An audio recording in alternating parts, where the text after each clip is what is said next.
Okay, this topic actually came to my mind when I was going to sleep. I was thinking about this. I've been thinking about doing this topic for quite a while, and it's just been kind of on my head, on and off. But it finally hit me when I was going to sleep last night, and I just told myself, you know what? I'll just screw it. I'll just make a video of it and see where it goes. And yeah, and next morning I wake up and here it is. But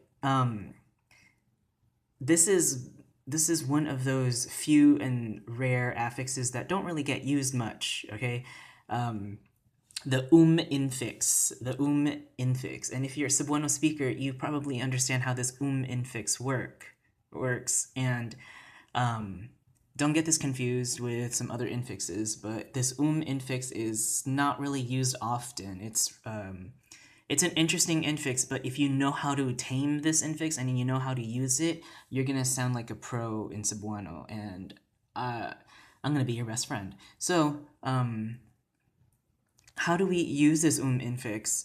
Well, if you recall back to the in infix, it's kind of works a similar way but different. So, what is this infix first of all? Well, this infix expresses this imperative of the mo, right?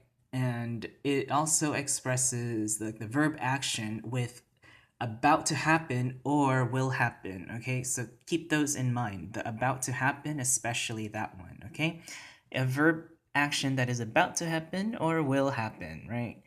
Um, and finally, we have the way we can make this infix function, right? So sometimes when we have verbs and we conjugate this verb with an infix, or I guess we can affixate it with an infix, it changes the verb into a noun, right? So we get a verb that had the infix now into it, incorporated in it, and now it's a noun.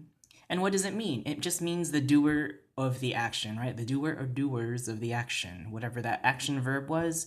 It just means that it was now or is now a doer of that action, right? So this has some similarities with other affixes that we learned in the past, right? So especially with like your tig and your other endings that we'll discuss in a future video, okay? This video is just an introduction to this infix because again, it's kind of seldom to use this infix. It's rare to use it. But once you know how to tame it, man, like I will congratulate you, you know. So let's work let's work how this functions, right, logistically. Well, here's a list of common verbs that can be used with, right? And it's not an exhaustive list, right? Because again, in Cebuano there are certain verbs that take certain affixes, and you should already know that. And that's why this will take these commonly used verbs or commonly used words, what have you, right? And it can change or affixate according to whatever rule there is for infixating with and what is our rule? Well, we have two steps, right? We have partial reduplication and then infixation. So the first step of partial reduplication is you have to take whatever the first syllable of that verb or word is and reduplicate it.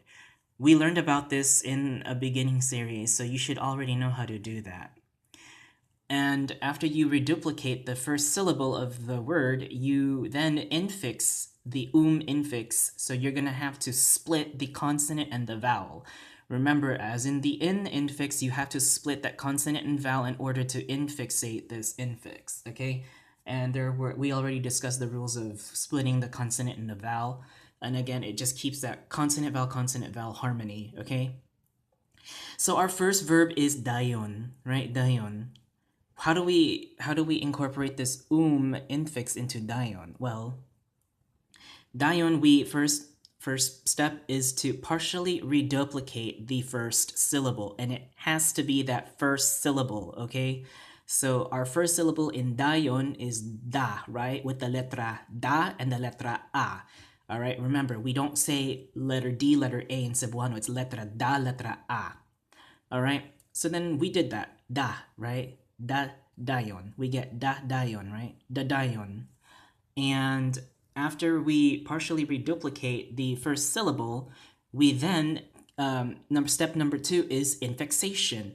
We then split where this green arrow is, we split the consonant and the vowel and infix the infix in it, right? Because is already a vowel consonant, so that's why we gotta split the consonant vowel in order to keep that consonant vowel harmony. All right, and how do we do that? Well, we split it open from da and a, and we inserted u and ma, right? So da, u, ma, a. So duma for that first syllable now, and we have dumadayon, okay? Dumadayon. Well, that works. This first and second step only works for the words that have a consonant that's with words that begin with a consonant and a vowel, right? Da, right? Well, what if we have a word that only starts with a vowel, right? Well, it's a similar but different kind of deal, okay? We still take, for example, we have our verb ulit, right? Ulit. We still do follow these steps, right? Partial reduplicate, step 1, partial reduplicate the first syllable. The first syllable is u, right? Because ulit has 2 syllables, u and li. And then next, we get uulit, right? Uulit. And then step 2 is infixation. Well, just as in the infix, the infix becomes a prefix because there's no consonant before u. So it just turns into an itself as a prefix. It's the same step as the infix that we learned. And this is just a characteristic of infixes in Cebuano. And in have that have the ability to become prefixes instead of infixes when there is no consonant that starts the syllable. So after we partial reduplicate the first syllable, we prefix now before it, and we get umuulit, okay? Umuulit, about to go home. Umuulit, about to go home. And this is pretty much it for it, right? And it still follows that consonant vowel harmony down here, right? We have a vowel, consonant, vowel, etc., right?